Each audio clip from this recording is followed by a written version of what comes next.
한국예배학회가 2018 예배 컨퍼런스를 개최했습니다.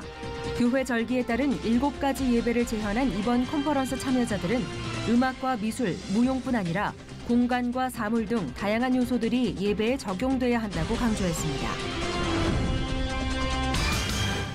도핑 조작 혐의로 평창 동계올림픽에 국가 참가 자격을 박탈당한 러시아가 선수들을 개인 자격으로 출전시킵니다. 도핑 검사를 통과한 선수 169명은 러시아 국기 대신 올림픽 오륜기가 새겨진 유니폼을 입고 출전하게 됩니다. 성폭행 피해 사실을 폭로하는 이른바 미투 운동이 사회 각 분야에 확산되고 있습니다. 정부도 성범죄 피해 예방과 대책 마련에 나서고 있는데요. 폭로로 끝나는 것이 아닌 사회 인식의 변화와 제도적 보완책 마련이 절실히 요구되고 있습니다.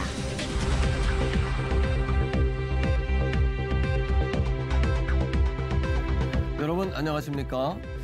단지 개회식 리본만 자르러 가는 것이 아니다. 펜스 대통령 방문을 두고 나온 말인데요. 트럼프 대통령 국정연설 때 직접 탈북자를 단상에 세우더니 평창에 오는 펜스 부통령은 북한에 억류됐다가 석방된 후 숨진 원비어의 부친과 동행한다고 밝혔습니다. 북한이 평창 올림픽을 국면 전환의 기회로 삼지 못하도록 모든 압박 카드를 사용한다는 얘긴데요. 관련 국가들이 올림픽을 지나치게 정치화한다는 비판도 나오고 있습니다. 여러 우려 속에 시작되는 평창 올림픽인데요. 끝까지 대한민국의 존재감은 힘의 정치가 아닌 평화의 힘으로 나타내야겠습니다. 첫 순서로 교계 뉴스부터 전해드립니다. 한국예배학회가 교회의 예배를 다양한 형태로 발전시키기 위한 컨퍼런스를 개최했습니다. 교회력에 따른 7가지 예배를 재현한 컨퍼런스에서는 음악과 미술, 사물 등 다양한 예배의 요소들을 접목해 아름답고 거룩한 예배를 드려야 한다는 의견이 제기됐습니다. 김보림 기자입니다. 빛으로 오신 예수 그리스도를 묵상하며 예수의 재림을 기다리는 강림절 예배가 펼쳐지는 예배당. 한국예배학회가 올해 처음으로 개최한 이번 컨퍼런스에서는 감신대를 비롯해 서울신대와 실천신대, 이화여대, 장신대가 함께 동참하며 주의 강림에서 성령 강림까지 교회 절기에 따른 7가지의 예배를 인도했습니다. 컨퍼런스의 전체 지도를 맡은 박종환 실천신대 교수는 음악과 공간, 몸짓, 사물 등 다양한 예배의 요소들이 한데 어우러져 체화되는 예배 축제를 한국교회의 예배 현장에서 만나기를 소망한다고 말했습니다. 그리스도의 생애주기, 삶과 고난과 죽음과 부활의 말씀과 흔적, 그 기록의 흔적을 따라가며 교회의 리듬과 생기를 회복하는 것, 예배에서의 예술적인 표현과 초기 교회의 전통이 갖는 아름다움이 한국 교회 안에 뿌리내리기를 소망합니다. 이어 박 교수는 앞으로의 예배는 음악뿐 아니라 무용과 미술, 조각 등 모든 종류의 예술과 행위들이 적용돼 하나님을 경배하고 찬양해야 한다고 강조했습니다. 또한 이번 컨퍼런스에서는 서울신대 김영학 교수와 감신대 박혜정 교수 등이 강사로 나서 예배의 의미와 중요성을 배울 수 있는 전체 강의와 선택 강의가 마련됐습니다. 한국교회의 예배갱신을 위해 힘쓰는 한국예배학회의 거룩한 바람이 전국적으로 펼쳐지길 기대해봅니다. C채널 뉴스 김보림입니다. 이어서 그 밖에 교계 소식 전해드립니다. 서울 장신대학교가 지난 6일 제61회 학위 수여식을 열고 신학대학원 132명을 포함한 278명에게 학위를 수여했습니다. 이날 거룩한 교회 다시 세상 속으로를 주제로 말씀을 전한 대한예수장로회 통합 최기학 총회장은 거룩한 교회는 세상을 향해 나아가야 한다며 세상에 첫 발을 내딛는 졸업생들을 통해 십자가의 사랑이 세상에 전해지기를 축복했습니다. 경기 북부 지역의 크리스천 지도자들이 경기 북부 상공회의소에서 제1회 경기 북부 조찬기도회를 진행했습니다. 설교 말씀을 전한 유기성 목사는 하나님 나라와 그의 의를 위한 기도를 하지 않는 것은 매우 두려운 일이라며 기도를 해서 얻는 기쁨은 응답받는 것에 있는 것이 아니라 주님을 만나고 동행하심을 느끼는 것이라 강조했습니다. 참석자들은 각자의 일터에서 매월 업무를 시작하기 전 하나님의 뜻을 기도회를 통해 깊이 살피고 나아가 업무 현장에서 선한 영향력을 끼칠 것을 다짐하며 기도에 마음을 모으기로 결의했습니다.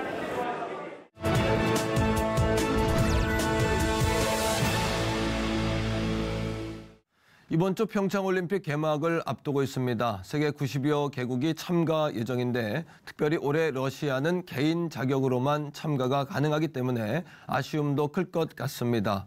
현지 연결해서 관련 소식 알아보겠습니다. 러시아 안순철 선교사님 전화 연결돼 있습니다.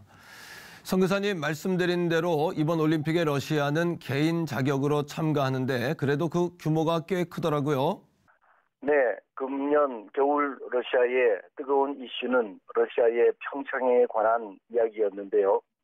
올림픽 개회식을 열흘 남겨놓은 지난 1월 29일 드디어 러시아는 국제올림픽위원회로부터 넘겨받은 공식 선수 명단에 기초하여 15개 전 종목 169명의 선수와 189명의 코치진이 한국의 평창올림픽에 참가한다고 공식 발표했습니다.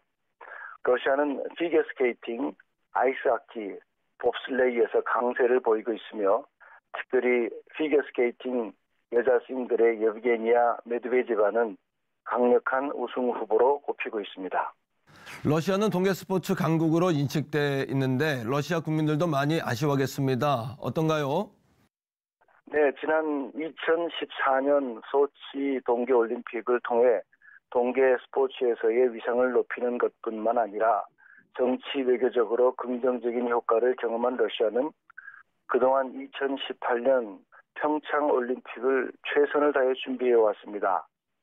지난해 4월에 이미 평창에 참가할 633명의 올림픽 팀 명단을 확정하고 기다렸던 러시아 국민들에게 이번 평창에서 러시아 국기를 볼 수 없다는 소식은 충격적인 것이었습니다.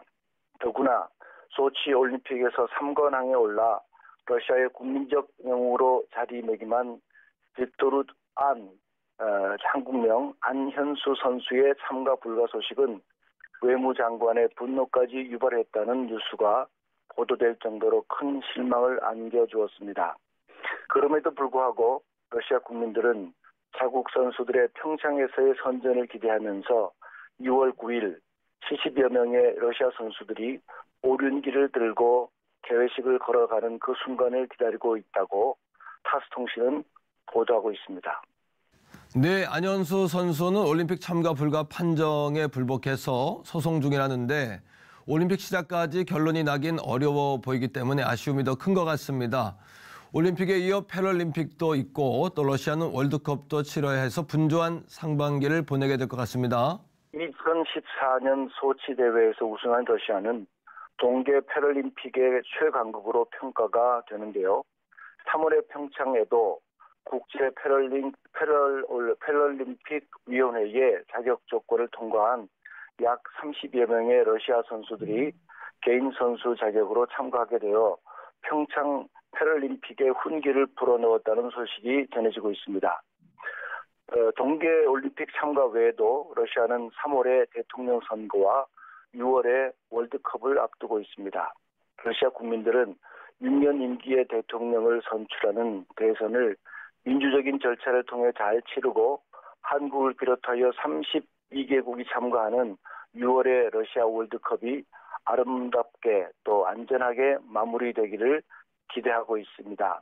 바라기는 평창이 아름다운 국제 스포츠 교류의 현장이 되고 문화적으로 한국을 경험할 수 있는 시간이 되며 남북 화해의 무드가 이어질 수 있는 시간이 되게 해달라고 기도해 주시고 특별히 어려운 가운데 참가한 러시아 선수단이 따뜻한 환대를 경험할 수 있도록 더 나아가 평창과 러시아의 스포츠 행사가 복음을 접할 수 있는 기회가 될 수 있도록 위해서 기도해 주시기를 부탁드립니다. 네, 평창올림픽의 성공적이고 평화적인 개최를 위해서 그리고 무엇보다 그동안 열심히 최선을 다한 선수들이 땀의 결과를 얻을 수 있는 자리가 되길 함께 기도하겠습니다. 선교사님 말씀 감사합니다. 감사합니다.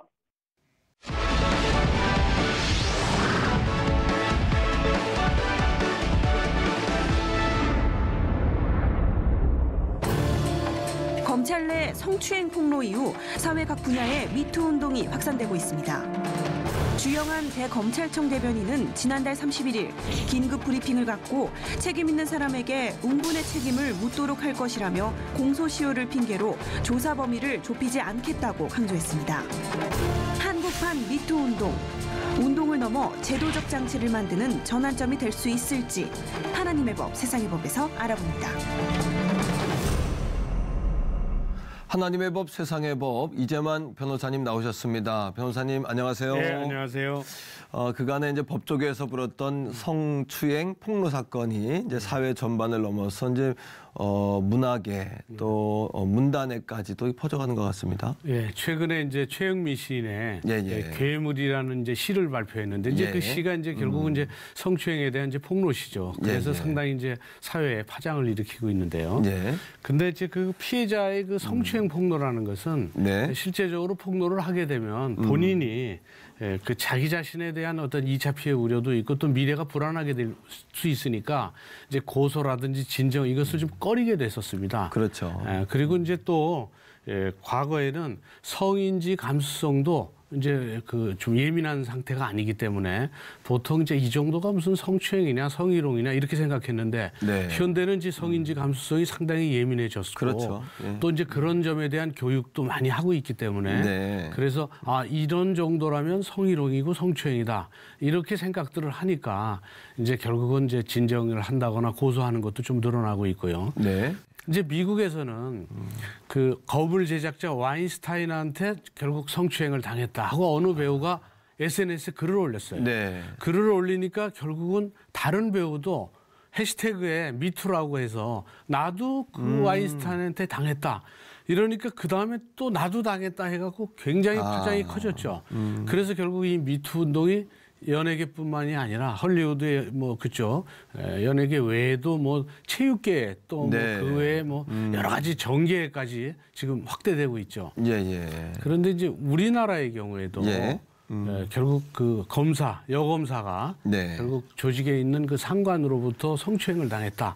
심지어는 성폭력을 당했다라는 그런 폭로까지 결국 나오니까 일반인 입장에서는 이제 검사라는 게 이제 수사권을 갖고 있는 그런 독립된 기관이거든요. 근데 검사가 여자라는 이유로 상급자한테 추행이나 폭력을 당할 정도라면 일반 조직에 있어서는 더 만연되는 게 아닌가. 그래서 사회에서는 이 점에 대해서 굉장히 충격적으로 이 검사의 성추행에 대해서 특히 충격적으로 받아들이고 있는 것이죠. 그렇군요. 죄가 있다면 이제 죄를 물어야 되지 않습니까? 그런데 이런 어떤 그 죄를 물어야 될 곳이 일부분이 아니라 요즘 보면은 정치, 문화, 종교, 교육계까지 또 뭐 문단, 체육계까지 뭐 이렇게 만연하고 있다면은 이 성추행에 대한 어떤 그런 범죄가 또 그런 어떤 어려운 문제들이 사회 전반에 퍼져 있는 것은 아닌가 이런 생각도 하게 되는데요. 결국은 이제 성추행이 이렇게 만연돼 있다고 판단된다면 그것은 이제 우리 사회의 어떤 그늘을 방증하는 것이긴 하죠. 그런데 이제 성추행이나 성희롱에 대한 정의가 결국 이게 정확히 내려지지 않은 상태에서 성인지 감수성이 예민해지니까 과거에는 성추행이라고 하지 않았던 것조차도 이게 성추행이 아닌가 하고 예민하게 받아들이다 보니까 그 모든 그 피해자라고 생각하는 사람들이 고통이 점점 커지는 거예요. 그래서 심지어는 이제 성추행에 대해서 상대가 쳐다보는 점에 대해서도 이게 성추행이 아니냐. 일종의 이제 시선에 의한 성추행이다. 이런 얘기까지 나왔죠. 결국은 이제 그때 이제 시선에 의한 성추행이 인정되지 않았던 이유는 결국 장동건처럼 미남이 쳐다볼 때는 성추행이 아니고 콰지모도 같은 정말 추남이 쳐다볼 때는 성추행이다. 그러니까 미남만 쳐다봐야 되느냐? 그럼 추남은 땅만 보고 다녀야 되고 그럼 너무 태어난 것은 자기 죄가 아닌데 불공평하지 않냐? 근데 한때는 남자가 아주 끈적한 눈빛으로 어디 그 수치 부위를 쳐다보고 있다. 그것은 내가 성적 수치심을 이렇게 성추행이다. 이거 성추행으로 해야 된다. 이런 얘기가 상당히 있었어요. 근데 앞으로는 그것도 성추행이라고 얘기를 한다면 그러면 이제 그 남녀 간의 어떤 뭐 남녀 간의 유혹도 할 수 있고 사귈 수도 있고 이런 이제 부분에 좋아하는 사람을 쳐다볼 수도 있고 근데 이제 여자가 좋아하는 사람이 쳐다보는 건 좋은데 뭐 이런 문제들 때문에 상당히 이 정의도 좀 어렵습니다. 그래서 성추행이나 성희롱이 갑자기 만연된 것이 아니라 네. 시대적인 변화에 따라서 성추행이나 성희롱의 범위가 굉장히 확대됐다고 볼 수도 있어요. 네, 그래서 그런 점 때문에 이제 지금 많이 드러나고 있는 그렇군요. 것이지. 뭐 갑자기 많아졌고 갑자기 사람들이 추행범의 그런 범죄적 성향을 갑자기 띄게 됐다 이렇게 보기는 좀 어려운 것 같습니다. 그렇군요. 그 동안에는 이제 개인적인 불이익 같은 걸 생각해서 그렇죠. 스스로 이제 이렇게 오픈하지 못하는 경우가 많이 있지 않았습니까? 하지만 이제는 이제 개인적인 일에서 이런 성추행 같은 문제는 사회적인 일로 이제 인식이 전환되는 것 같고 물론 또 그러해야 또 이 문제가 치유되고 해결되지 않겠나라는 생각도 들고 어떻게 보면 거대한 그 침묵 또는 어대한 빙산 또는 그 난공불락의 벽들이 좀 흔들리고 깨져가는 것이 아닌가 또 이런 생각도 하게 됩니다. 결국 이제 성추행은 이제 개인적인 문제가 아니라 그렇죠. 이게 사회적인 문제로서만 해결될 수 있다 이렇게 이제 인식이 많이 변화되고 있습니다. 그렇죠. 현재. 특히 이제 문제되는 것이 이제 조직 사회의 경우에 상급자의 경우에는 이제 인사권을 갖고 있다거나 또는 뭐 어디 직장 어디 위치 보직 문제라든지 이런 것을 갖고 있어서 어쩔 수 없는 성희롱에 대해서는 그냥 감수할 수밖에 없다라는 생각들을 하고 있는데 지금 미투 운동이 일어나면서 그렇죠. 남녀 평등 문제에 의해서 이건 감수할 문제가 아니다. 우리의 딸들이 이 사회에 나가서 우리의 딸 또 우리의 누나 우리의 또 어머니들이 사회에 나가서 활동을 할 때는 정말 평등한 세상에서 이런 성희롱이 만연된 세상에서 살게 하면 안 되지 않느냐. 우리 자손들을 위해서도 이번에 어떤 해결책이 나와야 되지 않느냐. 그래서 조직 사회에서의 그 상명 하복 문화에 있어서의 폐해 때문에 결국 제도적 개선책이 필요하다는 것이죠. 그렇군요. 그래서 결국 제도적 개선책은 성희롱이 만연된 원인이 뭔가 이것을 먼저 밝히고 그 원인에 따라서 대책이 나와야 되는데 그 원인을 밝히려면 이번에 문제됐던 그 검사의 성희롱에 대해서 진상을 명백히 규명함으로써도 원인을 밝힐 수 있을 걸로 봅니다. 그 미투 운동이 그냥 운동으로 끝날 것이 아니라 이것이 사회적으로나 어떤 제도적으로 어떤 구체적인 대안이 있어야 되지 않겠나 이런 생각도 하게 되는데요. 결국은 이제 그 조직에서 성희롱에 대한 어떤 피해를 회사나 뭐 조직에 호소를 하면 그 조직에서 그 점에 대해서 즉각적으로 조치를 하고 예방 조치하고 사후 조치를 해야 되는데 이런 점이 성인지 감수성이 예민해지지 않았고 또 그 점에 대한 교육도 사업주나 뭐 이런 사람도 받지 못했기 때문에 결국은 뭐 이런 거 갖고 유난을 떠나 이런 식으로 이제 하다 보니까 피해자의 피해는 더 커진 것이죠. 그렇죠. 그러니까 이제 상급자도 성인지 감수성이 예민해질 수 있도록 교육을 또 받아야지 되죠. 그리고 그 교육을 받지 않으면 근데 처벌을 하게 되는데 결국은 이렇게 결국 상급자나 조직에 대한 보고를 했는데 조직 내에서 해결을 못 한다고 하면 그 조직의 그 운영자라든지 상급자에 대해서도 민형사적인 처벌을 하는 이런 제도를 만들어야 된다. 이런 이제 의견이 있고요. 또 하나는 결국 성희롱에 대한 방지책은 예방책이 제일 중요하죠. 그렇죠. 그리고 이제 사후 조치인데 맞습니다. 예방책을 하기 위해서는 성희롱에 대한 예방 교육을 지속적으로 의무적으로 하게 하는 것이죠.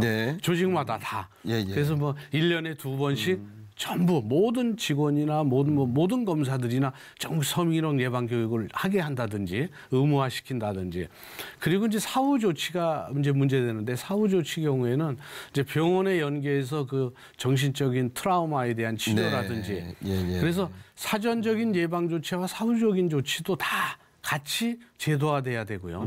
사실 미투 운동을 통해서 우리에게 어떤 주는 의미는 피해자가 죄인이 아니라 가해자가 잘못이다라는 그런 메시지가 있는 것 같고요. 하나님께서도 늘 성경 말씀에 가난한 자, 고아, 과부, 나그네, 이방인 이렇게 약한 자들의 편에 서서 주님도 그러셨고 하나님도 늘 그렇게 말씀하지 않으셨습니까? 근데 우리가 좀 더 이 범죄는 강한 자가 약자들에게 행하는 경우가 그렇죠. 많잖아요. 그러니까 입장을 좀 바꿔서 보는 내 이웃을 내 몸과 같이 좀 사랑해라라는 그 주님의 말씀을 좀 기억하면서 입장을 좀 바꿔서 생각해보고 그 입장에 서보는 그런 어떤 우리의 자성이 필요하지 않나 이런 생각을 하게 됩니다. 네, 그렇죠. 그 누가복음 15장 7절에도 보면 결국 죄인 한 사람이 회개하는 것은 맞습니다. 전혀 하늘에서 회개할 것 없는 의인 99사람으로 말미암아 기뻐하는 것보다 더하리라 이런 성경 말씀처럼 사실은 이런 성추행이나 성희롱에 대해서는 그 가해자의 회개로부터 그렇죠. 모든 일이 시작돼야 됩니다.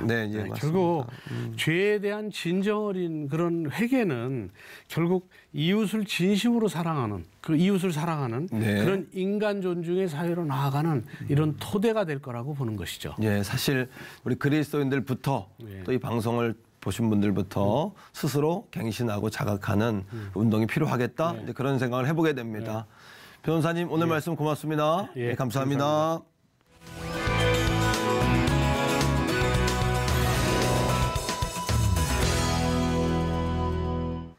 이번 겨울 제주에는 이례적으로 가장 많은 눈이 내렸습니다. 이월 들어 이렇게 추웠던 적이 있었나 싶게 한파의 절정을 지나고 있는데요. 올림픽 참가 선수들이나 자원봉사자들이 추위로 고생하지 않도록 날씨도 그렇고 남북 관계 또 북미 관계에도 훈풍이 불었으면 좋겠습니다. 시청자 벼가진 굿데이는 시청자 여러분과 함께하는 방송입니다. 좋은 의견 있으시면 아래 전화번호와 이메일로 연락 주시고요. 인터넷을 통해서도 방송을 다시 보실 수 있습니다. 오늘 순서는 여기까지입니다. 시청해주신 여러분 고맙습니다.